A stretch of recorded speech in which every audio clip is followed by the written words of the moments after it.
আর একটা দোয়া শিখাই দেই, ইনশাআল্লাহ এই দোয়া করলে রিজিক তো বাড়বেই ইনশাআল্লাহ, আপনার যত ঋণ আছে ইনশাআল্লাহ আল্লাহ পাক শোধ করে দিবেন। বিশ্বাস করলেন না? এই দোয়া শিখাই দিচ্ছি, এই জন্য আমাকে হাদিয়া দেওয়া দরকার, স্পেশালি আমাকে এখন হাদিয়া দেওয়া দরকার। এটা গুরুত্বপূর্ণ দোয়া শিখাই দিচ্ছি। আলী রাদিয়াল্লাহু আনহু বলেছেন, কোন ব্যক্তির যদি পাহাড়ের সমানও ঋণ থাকে, এই দোয়া যদি আমল করে আল্লাহ পাক ওই ঋণও শোধ করে দিবেন ইনশাআল্লাহ। ঋণ কেমন জানেন? ওই যে এখন মানুষ ঋণ নিচ্ছে 1 কোটি টাকা ব্যাংক থেকে, 2 কোটি টাকা ব্যাংক থেকে, হ্যাঁ, কত বছর, 10 বছরের জন্য, 20 বছরের জন্য বাড়ি করছে, তাই না? তার ধারণা এমন যে সে মারা গেলে তার ঋণটা কেউ না কেউ শোধ করে দিবেই দিবে, তাই তো?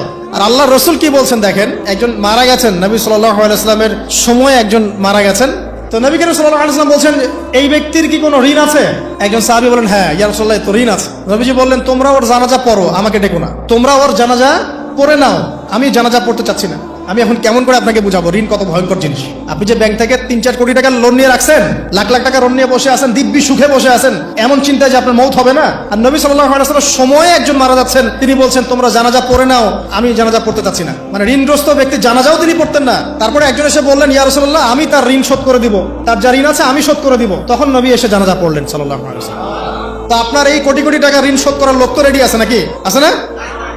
সমস্যা নেই, আপনার জানাজা পড়া হবে, আপনার মিলাদও হবে, আপনার একটা বড়সড় দোয়াও হবে ইনশাআল্লাহ। কিন্তু আল্লাহ পাক বলেছেন, শহীদ, আল্লাহর পথে যুদ্ধ করে শহীদ হয়েছে, এই ব্যক্তির আত্মাও ঝুলে থাকে যতক্ষণ পর্যন্ত না তার ঋণটা শোধ করা হয়।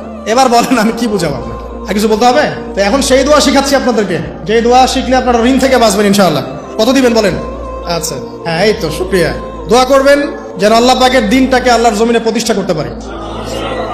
আমার সাথে বলেন, দোয়াটা হচ্ছে, আল্লাহুম্মা ইকফিনি বিহালালিকা আন হারামিকা ওয়া আগনিনি বিফদলিকা আম্মান সিওয়াকা।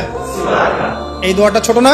এটা মুখস্থ করবেন, সেজদায় পড়বেন, নামাজের সেজদায় পড়বেন, আত্তাহিয়াতু দরুদ শেষ তারপরে পড়বেন, নামাজ শেষে হাত তুলে করবেন, যখন তখন শেষ রাতটা করবেন, ইনশাআল্লাহ দেখবেন আপনার ঋণ বলতে কিছু থাকবে না ইনশাআল্লাহ। যদি থাকেও, বড় কোনো ঋণ থাকেও, আল্লাহ পাক অন্য কোনো মাধ্যমে এটা শোধ করার ব্যবস্থা করে দিবেন ইনশাআল্লাহ। ইনশাআল্লাহ লালমনিরহাটের 100 একর জায়গায় যত ধান হয়, এতগুলো ধান যদি আপনার আমল নামায় লেখা থাকে, মানে আপনার আমল নামা তাকদিরে, আপনার তাকদিরে যদি লেখা থাকে যে আপনি 100 একর জমির ধান খাবেন তারপর মরবেন, আছে না লেখা? একটা দানা কম বেশি হবে?